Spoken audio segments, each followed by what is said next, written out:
What's up guys, welcome back to another video, and today we're going to be reviewing the Studio Series Gamer Edition Ironhide. And right off the bat, he looks incredibly game accurate. My only real gripe here with how he looks is this bit of kibble, which the chest is kind of a fake piece. I'll get to that in transformation, but yeah, most of the front of the car is just on his back, and it sort of messes up the silhouette, because in the game he's just the shoulders, he's just that, and having this hanging over top of his head just ruins that silhouette a little bit. But if it needs to be there for transformation, I don't mind it. I don't mind kibble on my toys, because the way he transforms is still very smart, I guess is the only word I have for it. But his detailing is very nice. He has so much tiny little sculpts everywhere that you wouldn't really notice from just looking at it from afar. But like here in the legs, he's got so much detail. Up in his thighs, he's got detail on his where his mushroom peg is. He's got detail in a part that you don't even see for transformation. So that was a very nice head sculpt. Is pretty much perfect.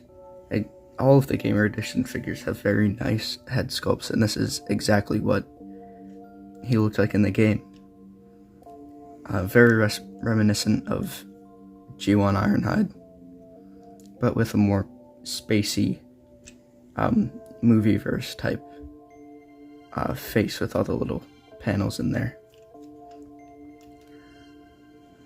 One thing on mine that bugs me a little bit is that this is just slightly misaligned, but that's not on every copy, it's just on my copy. But I don't know why that bugs me so much. That's just slightly off, but it does. I think it's funny. But all around, he is very, very game accurate. I love the colors as well. Very sort of muted red, and a dark gray. Thank the Lord that they did not go with this like awful just plasticky gray color, or as that toy guy says, Games Workshop gray, because it works for me on some figures. If they have smaller budgets and have that, it works for me as a type of like silvery like substitute if they don't have the paint budget. But on something like this, it would have looked awful. So I'm very glad they went with the darker gray here. And those muted colors really reflect the tone of the game. Everything was a lot darker and more 2000s Xbox edge. But overall, he does look very nice.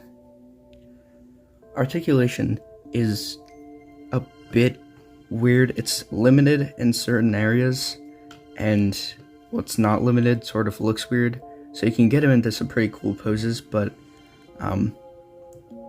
it's kind of strange to pose. So head is on a ball joint that sits inside of this weird thing.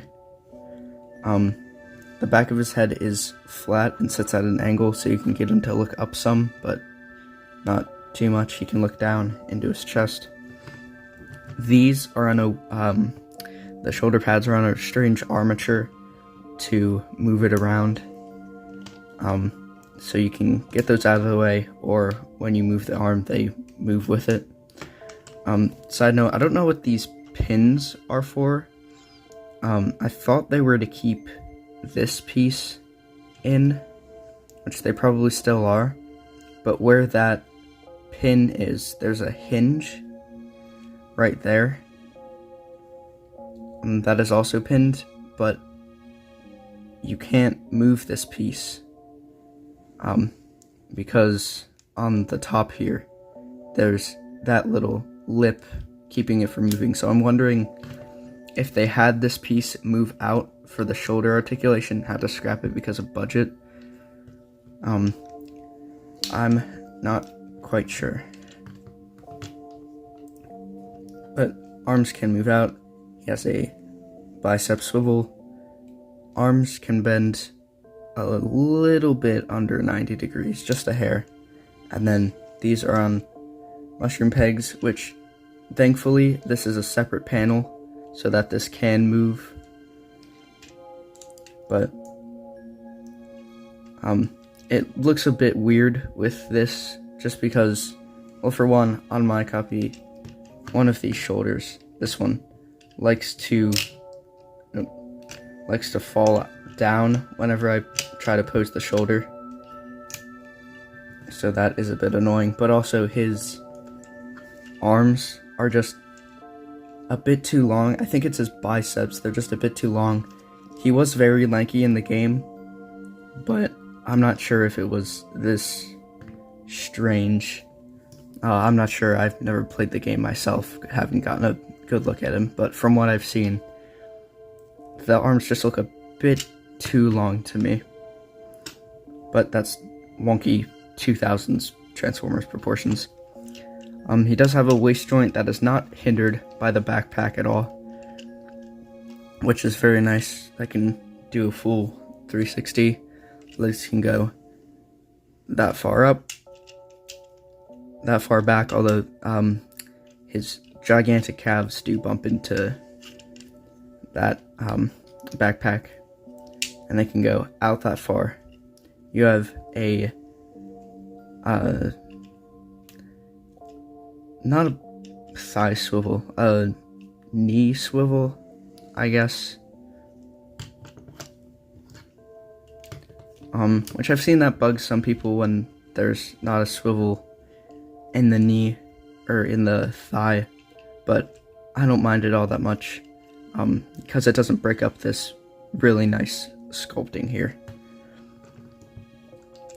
Knees can bend a little bit under 90. It looks a lot more under 90 because of how this curves, but it is like a little bit under 90. And that's the other thing I want to talk about is these legs. That is how he was. From what I've seen in the game, he had this weird slope up that makes it look like he's got like double jointed knees. And that's fine, I don't mind it, but the problem comes with the feet. Because obviously on, what's this, a deluxe Voyager? On a Voyager, you're not gonna get like up and down motion at the feet. He has toe articulation and a crazy ankle tilt, but he doesn't have up and down, which is a problem because when I want to pose him or have him standing there and and someone doesn't like the way that this looks and they want to just bend it forward a bit, then they can't because he'll be leaning back, because his feet are always flat, so that when he's standing, he's at that weird like angle. So it'll always look strange. But like I said, it doesn't bother me. And once he's moving around and getting in poses, it looks fine. I don't mind it. He does come with weapons. He comes with the classic game battle axe that Ratchet, him, and I believe Optimus all come with in different colors. But it's just the standard game axe. And that splits in two, and you can put that in his hand like so, and then put that back on. He has a massive battle axe that he can swing around. But then my favorite part that comes with all Gamer Edition toys is you take this fist off, and then he comes with this giant, like, assault rifle type thing.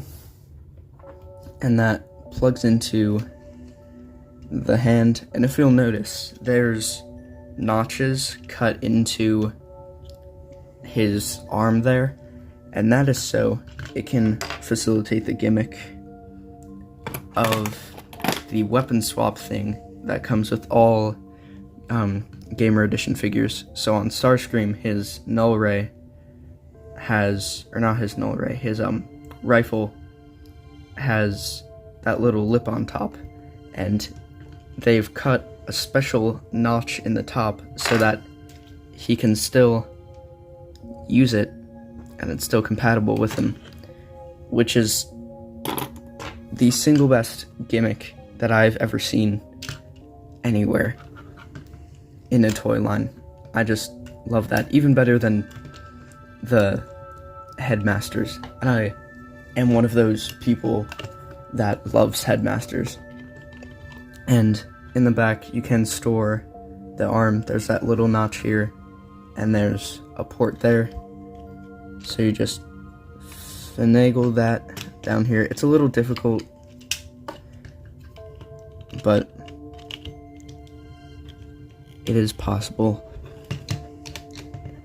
And you close that in there, and it completely hides the hand away. The only part that's sticking up is this, and you wouldn't even notice.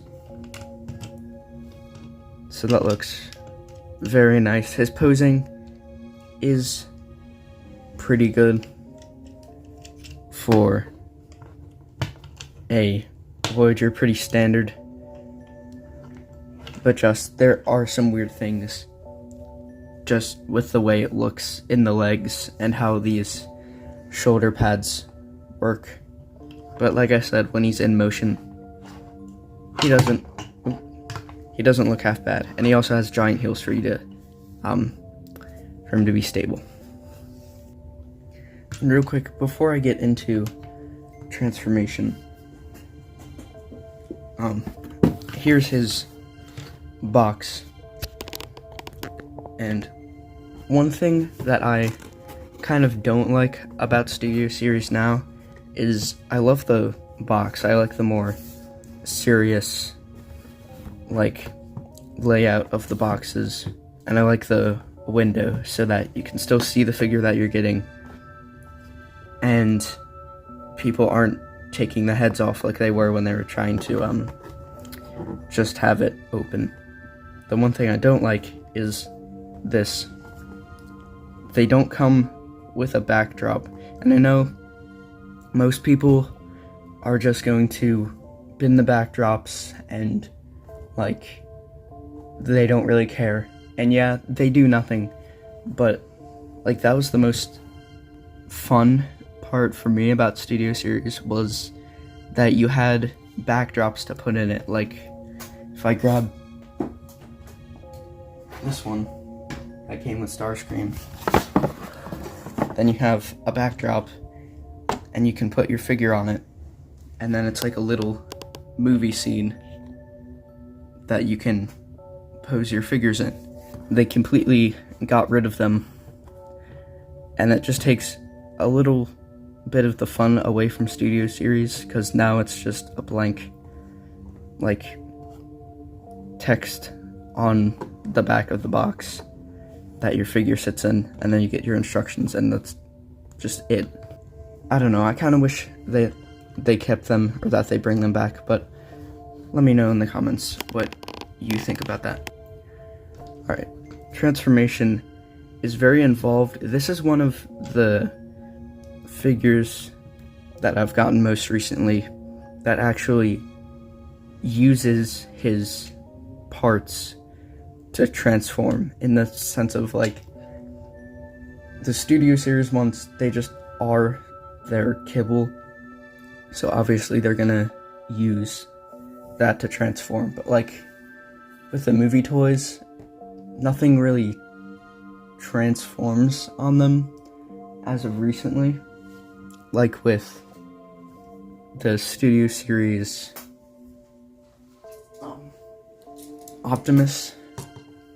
Like, he just gets like covered up by this panel and his arms shift down. Nothing really transforms except for these. It's just panels shifting around. Like, he doesn't use any of his own parts to transform, is what I'm saying. But here, the transformation does use a lot of parts. And I say that, and the backpack is 90% of the thing. But you untab the backpack, fold those out, untab this, and bring it out. Push the head down. Slide these up. These have to be in a weird configuration, so you twist them around and then push them up. Fold that back in, and these shoulder pads will like cup where the body was. Untab that. These will untab at the bicep. Tab that in up there. Bring these down. Tab those in. Same on the other side. Bring that up. Tab that in. And then bring this down. And one thing that I've noticed is this tabs in to that piece that the arm would tab into. And you have to make sure that that is tabbed in all the way before you tab anything else in. Because what happens on my figure is that these hand panels like to not be lined up, and I thought that was just a thing on my copy, but I've noticed it on other things. But I've noticed when I push this down and make sure it's compressed in, that issue sort of fixes it out. Fixes itself. So, not sure if that'll be the same for everyone's, but it helps on my copy. Spin the waist around, spin these feet around, and then this is my favorite part of the transformation. You untab the entire shin assembly, bring these out, that's on a double hinge, open up this panel, tab it in, make sure that this is lined up with that, and then bring that whole assembly up. Same thing on the other side.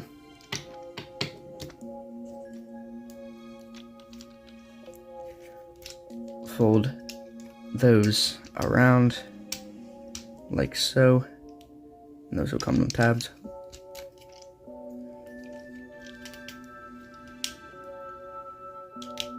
Come on. There we go. Make sure that's all lined up. Compress those. Those will tab in here, here, and back here. Tab these together, and then those will tab in underneath the feet. And then tab these front sections in. Compress them. And then give them a squeeze and make sure everything is lined up. And then you have Cybertronian Hamburger. Alt mode looks very nice. I love the way that they actually made these look alien and strange, Siege, while still like making them recognizable as a vehicle, so it doesn't just turn into a lump. But I love the different angles, and like it's sharp, but it looks so like fluid the way everything moves. And this is what I mean by he uses his own parts to transform, because this entire back section is all in the calves, and it all stores away and hides in the calves. And then these are his arms. This is his actual torso, his like little tummy section, like, and you would never even know if you looked at this you wouldn't know that those were the arms, or that this entire section was the legs. And it's just a very effective transformation to get into a very good-looking Cybertronian, like, smart car van type thing. I also like this red trim. On my copy, it could have used either another coat or just a lighter shade of red, because it's a bit thin and it's kind of hard to see when you're just looking at it. And my camera makes it look kind of orange on here, but they are pinned and he rolls very well, and he has this nice little texture on his tires that make him look really like off-road compared to like Bumblebee. But yeah, overall he looks very nice. You can store the weapons on him, and it's very Transformers-y weapon storage. The gun has these two tabs here, and they can plug into the back there, and he holds it sideways, and then there are these two ports on top, or three ports on top, and those tab in to those on top, so you just get that lined up. Make sure you don't unpeg stuff while you're doing that. And there's your Transformers weapon storage.